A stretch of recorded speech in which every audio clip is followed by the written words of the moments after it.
It's not an easy panel, but it is an important one, given the amount of mind space food security should ideally be taking up in policy circles. Not enough is discussed about it. Just a few facts then. What is in front of us in terms of conflict and crisis? Current crises, plural crises, not just the one we're all thinking of, have caused about 30 million tons of grains, a shortage of 30 million tons of grain on the African continent alone, according to the AFDB reports that we're seeing. So that's something that doesn't easily enter the public conscience. That's not a number we're used to hearing because we're not talking about it enough. But something that we do know logically is that food insecurity caused by natural disasters, for instance, is not something we can easily control for. But food insecurity caused by man-made problems can be controlled for. So on that note, I will turn to my panelists, a wonderful group of people here. First to you, Ambassador Latif, a specific question. There's a lot of new shocks that are coming up to food security. What are the kind of both internal and external new shocks that confront emerging and developing countries? Given your expertise in this field, what do you think is the new kind of problems we are facing? Thank you. Thank you for the organizers, ORF, for the invitation and for the very rich discussions we've been having over the past 2 days. So this is an issue of great importance for developing countries, for African countries, for my own country, Egypt. And I think the shocks are quite well known, I think, by most of you. First, we had the disruptions in global food supply chains as a result of COVID, then a result of the Russia-Ukraine war. And the very concrete impact on developing countries is that this leads to domestic food price inflation, which increases also general inflation, leading to currency depreciation. So in most African countries, inflation now is at double digits. And public debts are at a historical level. And add to that, that these external shocks come already in countries who have very big domestic vulnerabilities, fragilities. If you take Africa, 45% of the income of a household in Africa goes to food. So it shows you this is how important it is. Add to this picture climate change. Horn of Africa is witnessing the worst drought in many years, 22 million people at risk of hunger in the Horn of Africa, 300 million people in Africa overall facing the risk of hunger. And more generally, it is estimated that climate change will decrease crop yields in Africa by 35% by 2050. So it is a convergence of all these crises happening at the same time, with energy prices coming up, and it's a lethal cocktail. I think the most emblematic case of how things can go terribly wrong is Sri Lanka last year, who defaulted on its debt and descended into a very severe economic and political crisis. So that is what can happen as a result of these external and internal shocks, and if we are not taking enough measures to address them. Now, the challenge is that food as a global issue is not very well regulated. It's trade in food commodities is a bit the Wild West, and it's an area where global governance is really lacking and has a lot of shortcomings. So I'll stop here. Thank you, sir. Just on that note of food insecurity and trade restrictions, MC12, the Geneva package, a lot more lacking. But let me, because the discussion there is that on humanitarian procurement, at least export restrictions should not apply. But on that note of supply chain security, let me turn to you, Andre. How can countries adapt to the changing global landscape that Ambassador Latif just referred to? How can we diversify supply chains such that we can reduce dependencies on certain parts of the world? Thank you, Janvi. Let me first try to set the context in which I'm going to try to respond to your question. it is important to note that there has been a general shock in supply chains of commodities across the globe. And in general, these have generated negative consequences, but there's also been tremendous variation in the effects that it has produced across the global south. So for some countries, for instance, these shocks have been a mixed blessing because they have actually increased exports. And I think China here is a case in point, as well as my own country, Brazil, in certain sectors. Now, food clearly is a very particular kind of commodity. It's an essential commodity, if you will, because it's necessary for human substance. So I also would argue we need to treat it differently. But I would also recall that food insecurity is a reality that we have lived with even before the pandemic. And here I cite the Global Report on Food Crisis, which is produced by the World Food Program of 2018, according to which there has been an estimated 113 million people in 53 countries that face acute hunger, of which 73 million are in 36 countries in Africa. Now, as opposed to other infections, COVID-19 has affected all the pillars of food security. First, it has caused a disruption in availability. It has also caused a shifting of demand to cheaper food items, meaning that populations have started consuming more ultra-processed, industrialized food items, which, as you know, are more detrimental to their health. And we had inflation as well, price elevation and price volatility of food items. Effects have been direct and indirect. The direct effects have to do with land that has ceased to be cultivated due to an irregular supply of seeds, fertilizers, and pesticides, whereas indirect effects concern loss of income or higher volatility of income, which has affected demand for these items as well. And it's important to note these have affected primarily developing countries because it is precisely traditional labor-focused food supply chains that are more affected by the pandemic than modern ones. And then comes the war in Ukraine, which only made things worse, as you know, because Ukraine is a large grain producer and exporter, and because Russia is a major producer and exporter of fertilizers, particularly those based on nitrogen and potassium. Now, coming directly to the question you posed, what can we do about this? Well, the obvious question, and the one that unfortunately has been adopted as a response by countries has been to turn inwards, right? To try to make themselves more self-sufficient in essential goods such as food. And some countries are much better equipped than others to do so. My country is quickly becoming the world's largest food producer, and so it's one of the main candidates to become self-sufficient. But that is not an optimal response because, as David Ricardo has taught us, countries have different comparative advantages, and trade increases production, productivity, and efficiency overall. So we need some sort of global cooperation, which I would also argue requires stronger and more extensive institution and institutionalization. The ambassador has said we have no regulation at the global level for food. We're in no man's land. Jonty, you have also told us about the Geneva package in the WTO. The WTO, I think, is a prime venue for discussing this as well. There are others as well, but I stop here. Thank you. Thank you, Andre. The 2 points which will help me segue into Ms. Mwaniki's statements. One, that food consumption patterns are changing as a result of food insecurity. And the other is that certain types of grains are no longer easily available to us. So what do we do next? How do we move inwards but also outwards? So Ms. Mwaniki, to you.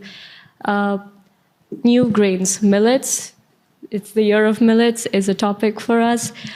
What are the new types of grains that the global south can look to and produce and consume internally so that we are less dependent on these grains that are usually produced in the north? Thank you, Janvi. And indeed, it's an honor to be here this morning, and especially to discuss millets, in the UN is Year of Millets. And millets are not exactly a new grain. It's actually indigenous. They're indigenous to the global south, and that is Africa and Asia. In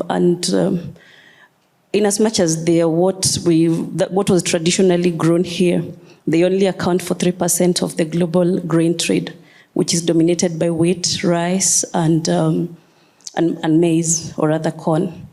So millets being indigenous to the global south means they adapted to the climatic conditions, and they do very well in arid and semi-arid lands, require less water as compared to rice, wheat, and maize. They also do well in poor soils, and this really puts them at an advantage for a grain for the global south. But on top of this, millets are packed with nutrients. They are high in fiber. They are low glycemic index. They have a low glycemic index.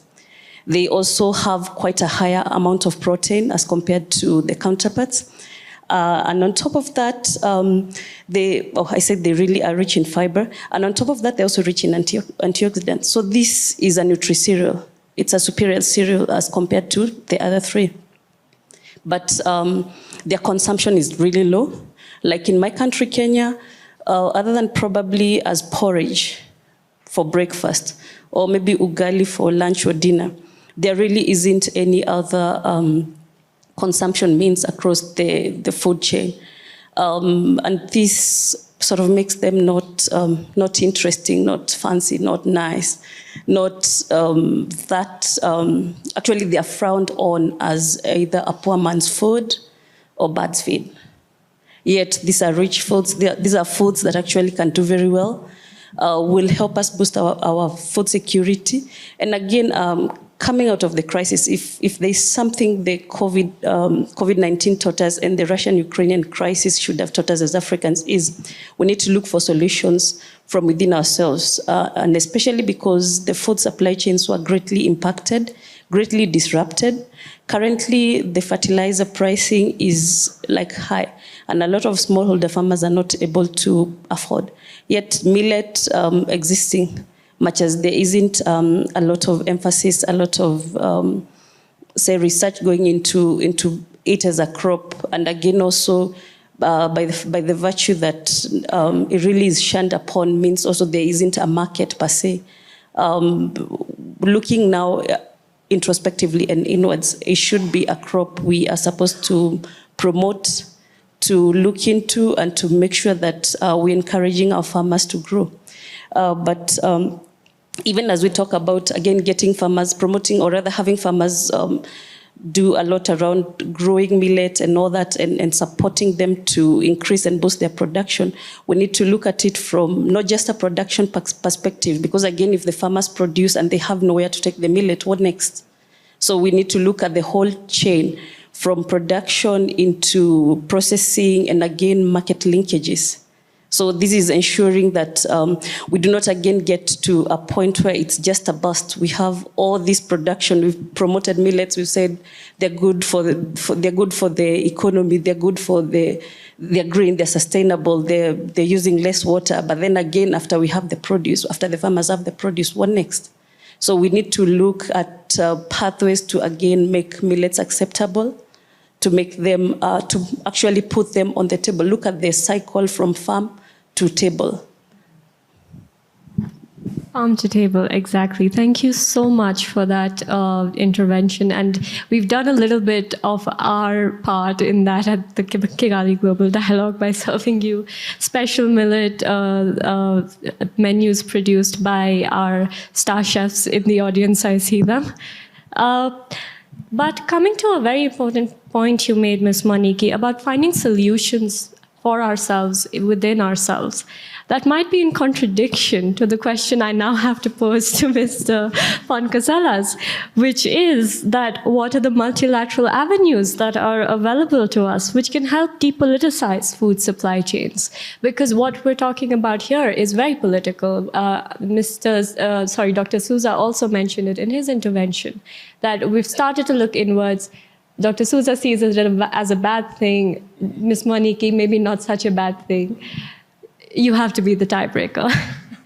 I'll try. I have the privilege of being last, so I'll do my best. So no, I think it's also a very good thing that I'm coming after you, because I can see the differences. But I think both approaches are complementary, and I would like to make 3 points. One of them has already been made by the previous speaker. I think I can subscribe almost every single word she said. But I will move to the other 2 points, which also build on what you have said before. The first one for me would be to end wars, in plural. Now, if you look at the hunger hotspots of the WFP now, you see mostly conflict-ridden countries. Ethiopia, Sudan, Haiti, I mean, across all continents, mostly Asia, Africa, and some in Latin America. So crisis, violence, and wars are a common denominator where there's acute food problems. But then, of course, I cannot deny that I see a war among being as like a primus inter pares here, which is the war in Ukraine. Why? Because as was said before, both Ukraine and Russia are major producers of grain, and especially in the case of Russia, fertilizers. The war has had a very negative effect, and I think it has been more negative on the side of Ukraine. Now, why? Because that's the one that has been reducing its production, that will maybe reduce its production further. The destruction of the dam in the Kherson region recently, that's very bad news. That's, regardless of who committed this atrocity, that's very bad news. And the cause of this atrocity, that there's a war, that the country invaded another country, and the war goes on, and the dam was destroyed, and this can negate extensive production areas for a long time. But until now also, Ukraine has been very much seeing a reduction in crop production, in crop exports. It was, in a way, saving the day thanks to the Plexigrain initiative, which now also Russian President Putin is threatening to cancel once again. Whereas, in the end, also Russia, contrary to some narratives, has been exporting grain. This year, it's projected to export a record amount of grain, the most ever. It has also been, in the fertilizer picture, it's a bit more mixed, I can admit it, especially for ammonia. The exports have decreased because of the crucial pipeline that goes through Ukraine. But in other kinds of fertilizers, they have increased their exports. It's mostly that they have been rerouted. It's some of the biggest effects of, I would say, the sometimes malign Western sanctions against Russia, which are not targeting food and fertilizers, but might have some indirect impact, according to some, is that they have redirected trade and value chains. Europe has decoupled from Russia, is decoupling from Russia, including in agricultural products and inputs, and these products are going elsewhere in the world. But in any case, my point is that mostly the products coming from Russia are still on the market, are still being bought, and the global amount available is still there, but not for the case of Ukraine. So if the war could end, I think that could be a big boost for food security and the depoliticization. Second point, avoiding trade restrictions and trade bans. Until March, there were 20 countries imposing 24 food export bans and 10 further countries imposing 14 restrictions. It also links to the fertilizer question. We all talk about Russian or Belarusian also fertilizer exports being down, but there's one other country further to the east, which is also a major producer of fertilizer, that has reduced its exports by roughly 50% last year, because of export restrictions due to concerns for the domestic market. And I guess you know which country I'm talking about. So it's not just fertilizers, it also is about stockpiling food. I understand that there's national security prerogatives, I understand this, and I know also about the exception for humanitarian purposes embedded in the outcomes of the 12th Ministerial Conference of the WTO, but it's not enough. And it's also, I would say, a political question that it's self-imposed by countries without having regard, of course, to the needs and the priorities of the global market. And my third point, again, was already made here, was more about reducing import dependencies, mostly on the critical inputs. And here I would link to what we discussed in other panels. I was also here in a panel yesterday on climate finance. For instance, green energy production is a good opportunity to also ensure local production of some kinds of mineral fertilizers that are very energy intensive. But that's just one example, and I think she put it much better than I could do. So thank you. Thank you, sir. It's interesting that you mention the Geneva package as a good thing, because India has been trying to promote a permanent solution to the food stockpiling in Geneva, but we've not had the kind of support we need from that part of the world that you're discussing. So it's interesting, I mean, just saying. But then, okay, coming to a question that I'd like to pose to all of you then. Something that becomes contested at Geneva, at the world table, world high table, common but differentiated responsibilities. It's a term we hear, it's barely implemented, but that's a Global South perspective. We have a mixed bag of speakers here. So the question then, how can we ensure that the principle of common but differentiated responsibility, one, extends to food security, right? As well as supply chain security in the global north? How can we ensure that it does not come at the cost of supply chain security for food in the global south? Ambassador Latif? But take 1 second to comment on some of the previous speakers, because it was a very interesting conversation, and particularly the last speaker mentioned conflict, and I'm very happy you did that. I mean, I had a center on peace and security, so we work a lot on that issue, and the convergence of climate, conflict, and food is a big challenge, and we need holistic responses to these issues. So that's why at COP27, my center and the Egyptian COP presidency launched the first time ever initiative at COP on climate and peace. And it has food and conflict as one of its pillars. So that's a very valid point you made there.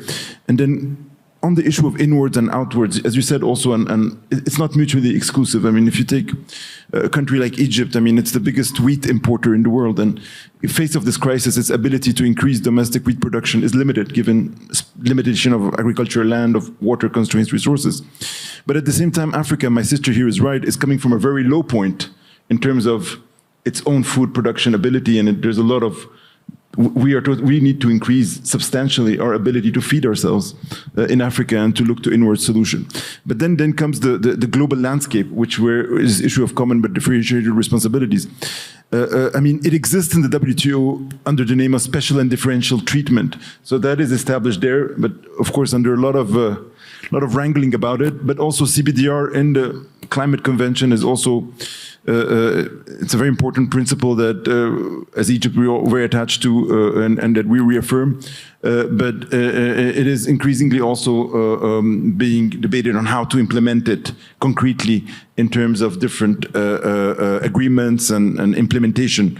But I think it definitely should be there, and if there is a way to extend it in a certain manner to food issues, particularly in relation to the impact of climate, I think that would be a welcome development. I mean, there's a lot of global inequality in the world of today in terms of ability to benefit from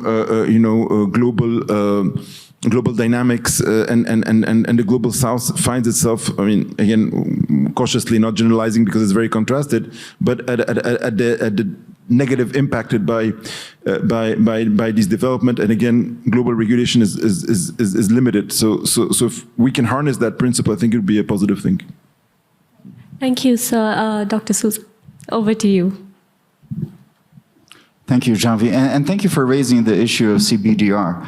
As you probably know, the concept of CBDR was coined in the United Nations Conference for the Environment and Development held in my city, in Rio de Janeiro in 1992. And by the way, I'm glad the ambassador mentioned the environmental impacts on food security, because it's climate change and deforestation and the like, in addition to the pandemic and to war, also a major cause of food insecurity. In my own country, for instance, deforestation in the Amazon is causing less rain in the center-west, where most of the crops are produced. But in any case, turning to CBDR, it has some, in a way, spilled over across issues of the environment, and has come to shape, for a short while, the development agenda as well. And we see that it was based on this concept that initiatives such as the Global Partnership for Effective Development Cooperation has been brought up. Unfortunately, though, it has been abandoned, and I think for political reasons. We see that the South is increasingly a heterogeneous group. Right? We have what has been called the Big South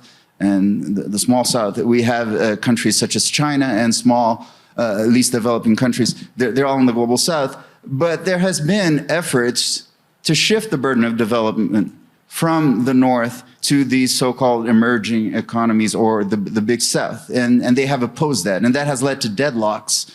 And we see that not just in the GPDC, but also in the 2030 development agenda as well. And I believe that's a problem. We need somehow to differentiate these countries and to ask them to contribute according to their own capacities. Surely China should not contribute the same as Guatemala, but if this is not recognized, and if the North also does not recognize its differences towards some of these large southern countries, then the deadlock, I think, has no hope of being overcome. And this is where we're at, by the way. I don't see CBDR being discussed anywhere. It's part of the reason I'm so happy you brought it up here, because it's no longer in the development agenda. And I think it's responsible for these deadlocks that has actually led countries such as China, India, and my own, Brazil, to leave the GPDC and other initiatives as well. And I'll stop here. Thanks. Thank you, Dr. Souza. Mr. Poncasales? Yeah, again, I'm glad that I'm coming after this intervention, because actually he made part of my point. Maybe my angle is a bit different, but it's pretty much based on that. So indeed, the environment, the climate lists are taken from the conference in Rio in 1992, and the world has changed, and we cannot avoid seeing that. And I also cannot agree more with what he just said. We're deadlocked. I mean, coming from, I would not hide it, from the West, we cannot understand how some countries that label themselves as being part of the global south are still able to do so and willing to openly do so. Because the reality that we're facing right now is not the same that we were facing 30 years ago. And with that, I'm preferring to name China, but I could also think about other countries. And of course, in the context of WTO, also, the ambassador raised it. I mean, indeed, the special and differentiated treatment is a controversial concept based on I would say, I can understand why it was created, but it creates a lot of trouble right now. The ability of countries to self-define themselves as developing countries. This leads to ironic situations such as Singapore, Qatar, Emirates, or Saudi Arabia, or China still being considered developing countries, which can be a bit ironic, but that's what it was in the WTO. So for me, I would say maybe we should try to also frame this, instead of a competition between global north, global south, in a more pragmatic way and focus on three things. First, on the hunger hotspots that I was mentioning before, and this is linked to also increasing support to the World Food Programme and also expanding the donor base. Second, of course, to address the current problem, we have to tame inflation. We've already come a long way, and we're still not yet there, but if you look at the price increases for the staple crops, wheat, maize, and rice, since 2021, it's about 10% or less in some of them. So it's there, but I mean, I'm talking about the raw product, and there's also other inflation problems. But at least we've been doing it, and also taking into account that inflation causes export restrictions, it's one more reason to tame it. And the third point, again, focusing on long-term resilience. And I was very much impressed by one of the keynote speakers we had yesterday, the Director General for the Rwandan Agricultural and Animal Resources Board, that I think gave a very positive way forward. Technology, science, increasing regional trade, reducing food loss and waste, private-public partnership for investment across the value chain. So I think that's also the way forward, instead of focusing so much on global north, global south. Thank you. Thank you. Ms. Mwaniki? Thank you. I think before I get to the CBDR question, I'll just do a quick sort of remark on millets. So, and the thing is, in as much as we are really looking forward and really big on making sure that we put millets out there as a food, there's also need to know where to strike a balance. Because again, we are not trying to do millets as the only food or millets as a substitute for. The idea is incorporate more millets, incorporate millet in our diets, incorporate millets across dinner tables, in school feeding programs. But then it's not millet against wheat or millet against maize. No, that's not the situation here. It's millet as an addition to the diet. Because again, if we go that direction, it's going to run for a year, 2 years. Then after a while, it's again now a problem. We have all this millet, nobody wants it, what next? So it's just sustainably ensure that much as we're promoting millets, it's sustainable to go for the long run. On the question on CBDR, I think Africa's position in a lot of issues is to ensure survival. We have all these issues that we need to deal with. We need to feed our populations. We need working health systems.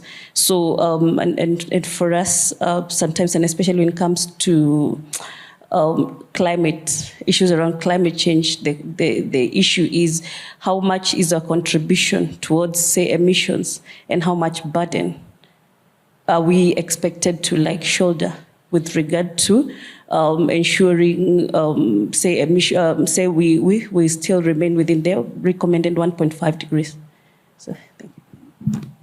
Thank you. There was a can of worms which was opened in terms of special and differential treatment and self-identification. I will acknowledge it and not go into it. We have 8 minutes on the clock. I'd like to open up the floor for questions from the audience. If you could identify yourselves and ask your questions, direct them to specific speakers. All right, thank you very much. My name is Yomna Al-Bakri. I come from the UN mission in South Sudan. I'm just glad that you mentioned that the hunger hotspot areas are in conflict-ridden countries, because that's very much a reality. In Sudan, we've had a major impact of the conflict in South Sudan. The flow of goods and commodities is disrupted. We have a sharp increase of prices in South Sudan because of the conflict in Sudan. And also at the same time, we had over 80,000 people crossing the borders to South Sudan. So an immense increase in pressure on the resources in the country now. So that's one thing. And I think, yes, that we have new emerging crises like COVID, the Russian-Ukraine conflict, and the climate change crisis and all that. But let's not forget the traditional aspect of conflict that is very much relevant and have an impact on food insecurity. Thank you. Thank you. I think that was more of a comment than question, but well taken and well was. Hi, I'm Dominic. Thank you to the panelists. I really love the last comment, which is millet. Yes, but we shouldn't replicate the same mistakes. Do not increase the dependency on one product. Let me push you a bit further. What would you propose as additional products that can be produced in Africa in addition to millet? Maybe 2 or 3. Yes. Good morning and thank you. A wonderful panel. I'm Anit Mukherjee. I work as a global, in the Senior Fellows Global Economics at ORF America. It was a fascinating discussion because I think the one elephant in the room nobody touched is subsidies.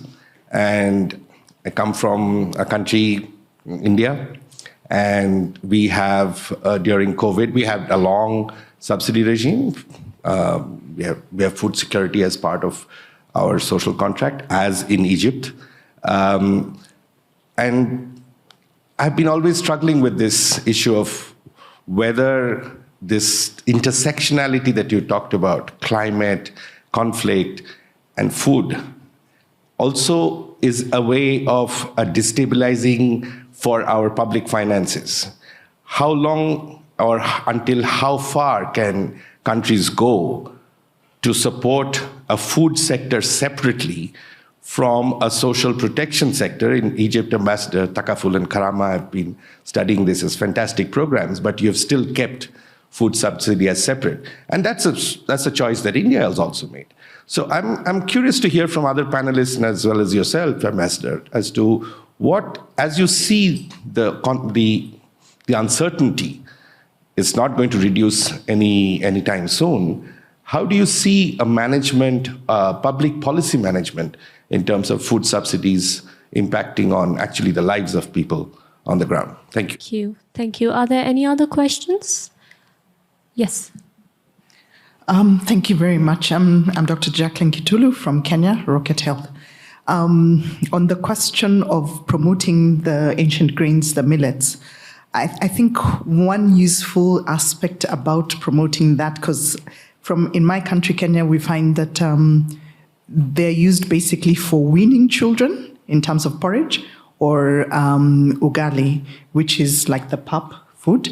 And there's a new narrative now, so about healthy eating. And you find that the brown ugali, which is served as a meal, there's more people wanting to have that. So I'm excited in this conference that you've had the power chefs coming in here and saying creative things. So part of it maybe would be saying what more can be done with those foods, so then just not bland weaning food and an option of a healthy food, but other creative ways. Maybe that way we'll use more of them. Thank you, Dr. Kitulu. Lukan Yonyera, I'm with the Thabo Mbeki Foundation in South Africa. I'm interested in the way the conversation has gone around both this intersection of climate and food, but curious that again, that no water conversation has been reflected on, no energy conversation reflected on, no real question, but really a prompt to have you talking about water specifically. Also more so that the ambassador from Egypt is also there about the water situation. That's an interesting conversation. Thank you. But I will answer that question. The session is on sustenance and food security. I understand that it's entire spectrum, and all of these issues are important and relevant, but I think we have to keep this session specific to food security, because the aim here is to discuss sustenance in terms of food. So a couple of questions that have come in. I think we'll start with the specific questions that were assigned to you, Ms. Mwaniki, on what are the other types of grains that can be discussed besides millets as power food. Thank you. I think millet comes in various varieties. There's a finger millet, pearl millet, sorghum, little millet, fonio, teff. All those are sort of varieties of millets. And I think the chef has made my contribution today very simple, because we've seen just how creative he's been in making sure we enjoy and realize actually millet doesn't have to be porridge or ugali. There was pizza the other day, millet-based pizza. I didn't know that there could be such a thing. We've had it in our breakfast, we've had it as salad and cake as well. So this just shows how we can incorporate millet in diets, or rather in foods, and not just have it as the same bland thing we used to. And mainly, the varieties, I think, differ according to the region. Like teff is Ethiopian, fonio is West African. So they are all millets, yes, but different varieties. I don't know if I answered this question. I think so. Okay, we have about 1 minute on the clock. You all have about 30 seconds to answer a very complex question on subsidies. So I'll start with you, Ambassador Latif. Thank you, and thank you for raising that important point. And in Egypt, clearly, the food subsidies helped cushion the effects of these external shocks and of the Russia-Ukraine war effects on food and crisis for lower income households in Egypt. So they were very critical in that regard. But I think long-term, of course, they create challenges for in terms of public financing and resources, and they need to be addressed. But in terms of crisis management and managing these external shocks, I think they played an important role in that context. Thank you. Thank you for the question, which is clearly very relevant here as well. Let me just say, I think I expect the issue of subsidies to become even worse than it was, because before it resulted from domestic lobbying, right? It was, for instance, the pressures that came from rice growers in Japan or what have you for subsidies, which ended up hurting farmers in the developing world. Now it's not only that, but as we have discussed here, there's this tendency of trying to reduce external dependencies and turning inwards and trying to become self-sufficient to the extent that that is possible. And so this creates new incentives for the North to subsidize its own producers. And clearly this comes at the expense of producers elsewhere. And by the way, this has to do also with the debates taking place in the 2030 Development Agenda on policy coherence and the concept that has been coined by India on the Development Compact, right? It's no use giving aid on the one hand and providing subsidies on the other, for instance. Oh, stop. Thanks. Thank you, Andre. Ms. Moniki? Thank you.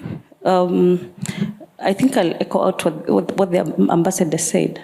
Subsidies come into cushion, especially for the low-income earners. But then again, what does that imply to public finance systems? So really, the balance between how much do we need to cushion and how much can we again be able to provide is what we need to have a strike on. Mr. Poncasalas? Just a quick word on the last question. You said it's not relevant, but I think it's very relevant. Water scarcity will be a major issue, is already a major issue for many countries. That's why I'm going to do some advertising. In Spain, we set up together with Senegal an alliance against drought.